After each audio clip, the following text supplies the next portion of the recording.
Welcome to Bryan Health Podcast. I'm Melanie Cole, and joining me today is Shayla Hartman.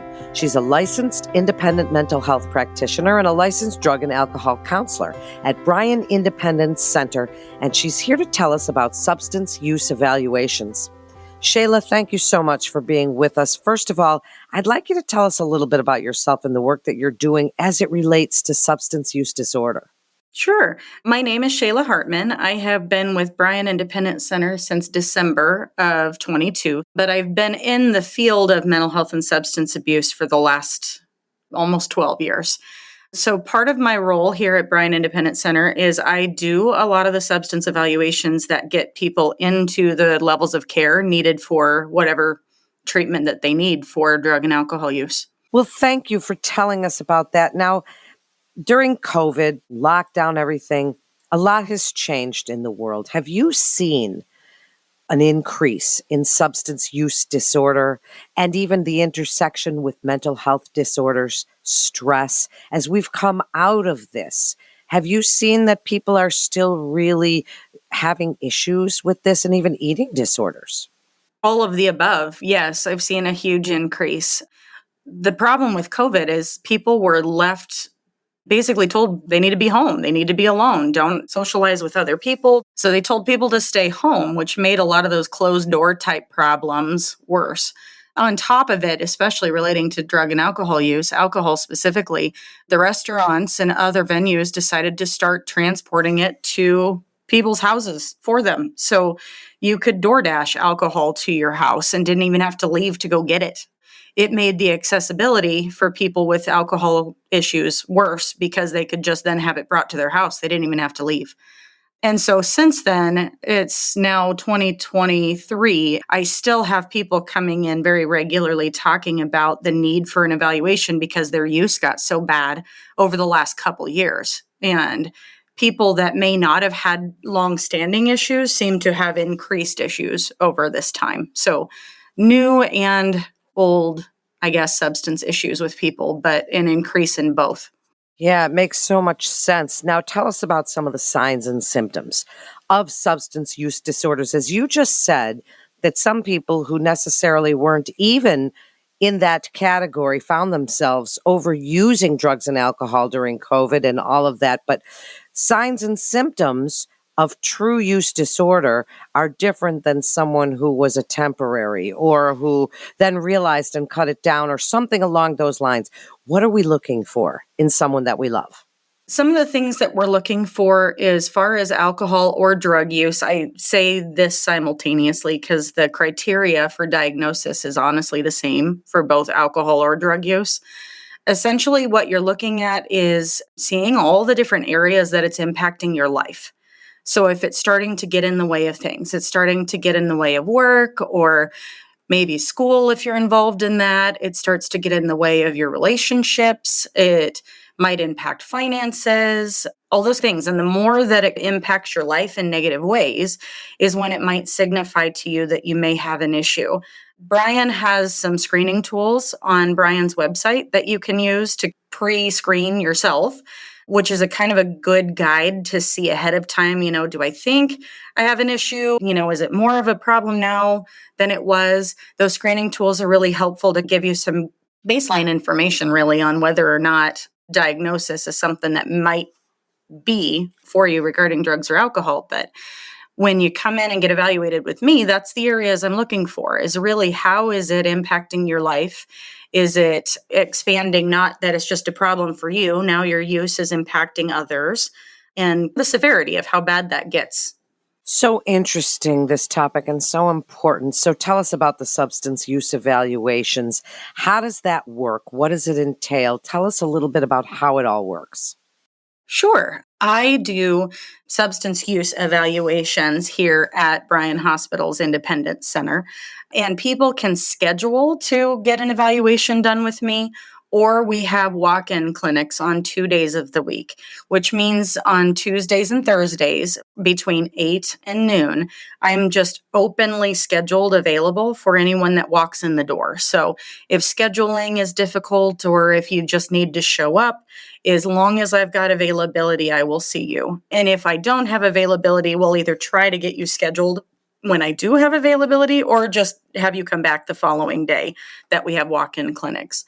We also have a nursing intervention program that nurses that are trained in substance use disorders are able to go into the Bryan affiliated hospitals to evaluate people if they're admitted, whether it's for medical needs, for psych needs, if they're admitted in other hospital units, to determine if drugs or alcohol are a problem. So nurses will also go into Bryan East, West, Madonna, St. Elizabeth's if a doctor refers an evaluation to be done in that setting.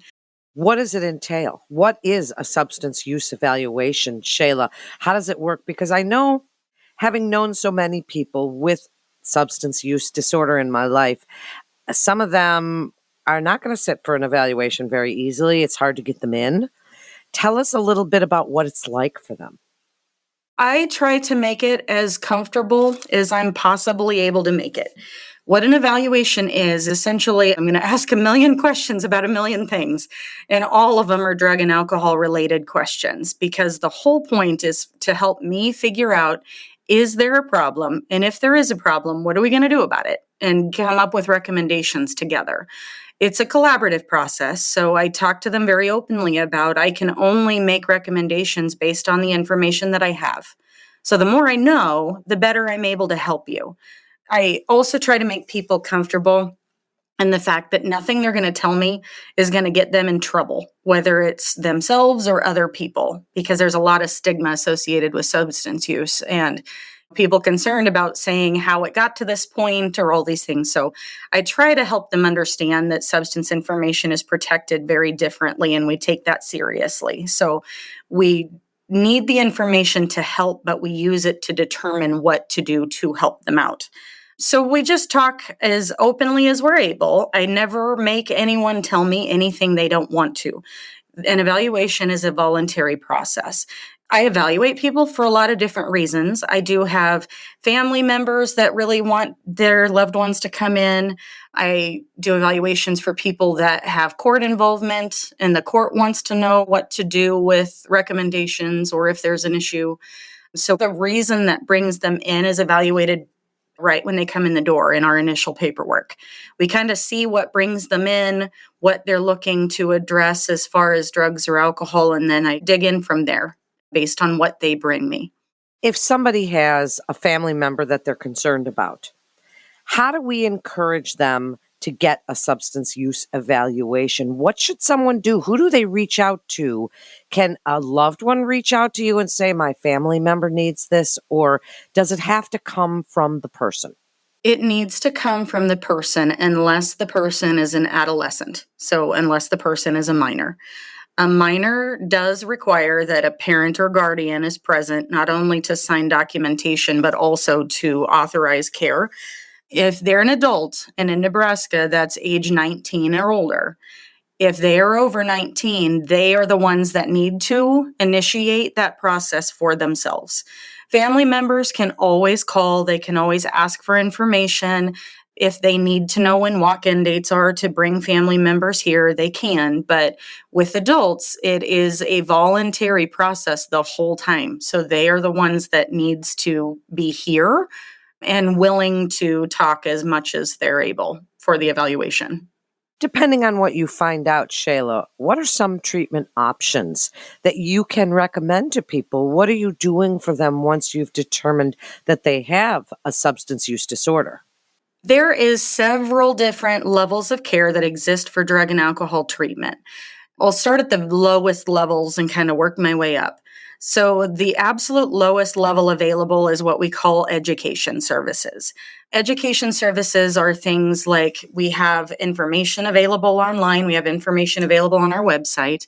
There are classes within the community that you can enroll in. I don't know if you're familiar with like a stop class if you've ever been pulled over, but classes similar to that, anywhere from like 4 to 10 hour classes where people can be referred to these community providers that offer education type classes that gives a lot more in-depth information about how use impacts them, impacts others, sometimes how it's related to driving offenses. That's pretty common in education classes. And those happen in the community. Usually those classes are a one-time thing and then they're done. The next level up would be outpatient treatment.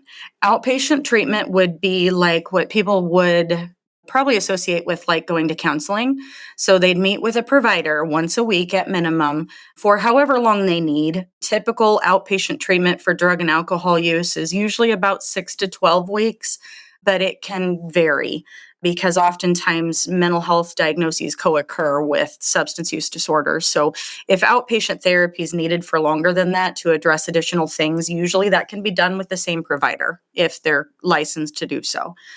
An outpatient treatment, again, can last as long as they need that to. Outpatient doesn't really have a specific end date, but it gives them a one-on-one person for them to talk through those issues, whether it's drugs, alcohol, mental health relationships, and the therapist that they're working with or the counselor are able to address those things in a one-on-one setting. There are outpatient groups available in the community. Treatment here at the Independence Center, we do have an outpatient group for individuals who came from our higher levels of care down to just continue to get group support from others that have, been through our program and some of that experience. But there are outpatient groups that also exist in the community with other community providers. The next step up from that is the intensive outpatient programming. Intensive outpatient is essentially 3 to 5 days a week of programming, anywhere from usually about 3 hours at a time, plus an individual therapy session weekly. So it tends to equate to about 10 hours of treatment a week. That intensity is also determined by an evaluation. You have to have an evaluation recommending that level of care if you're going to get into that. We at Bryan Independence Center do our IOP 5 days a week. So individuals get done a little sooner. They get done in about a month. Intensive outpatient just kind of varies on what the person's needs are. So if they're working or if they are not or whatever is happening, we can kind of evaluate which type of program might be best for them and then refer to those programs. That was a comprehensive list, which really tells us that there is help out there for people that are suffering from substance use disorders. As we wrap up here, I'd like you to reiterate about the online screeners at Bryan Health for alcohol and substance use and mental health, that free screener. So kind of summarize everything that you've said and the importance of these evaluations. I do need to note that there are additional higher levels of care that I didn't talk about that are necessary for people to know. We also at Bryan Independence Center offer what's called partial care programming, and that's a full day treatment program where people come all day, Monday through Friday, from anywhere to 2 to 4 weeks, depending upon their needs. And the level above that is short-term residential treatment. That's where individuals will come and stay here at the facility, usually anywhere from 2 weeks, but typically closer to 28 to 30 days that they'll stay in programming with us. So residential treatment programs also exist here at Bryan, which we often refer to. The online screeners are very easy to access through Bryan. They're pretty user-friendly to be able to walk through, click a couple things, and it'll give you usually an indicator, because screeners are just that. They're just screening to see if there is a problem. But they're very user-friendly, very easy to access, and that's a good way to self-assess if you think maybe you should get an evaluation or not. To reiterate, there is help out there.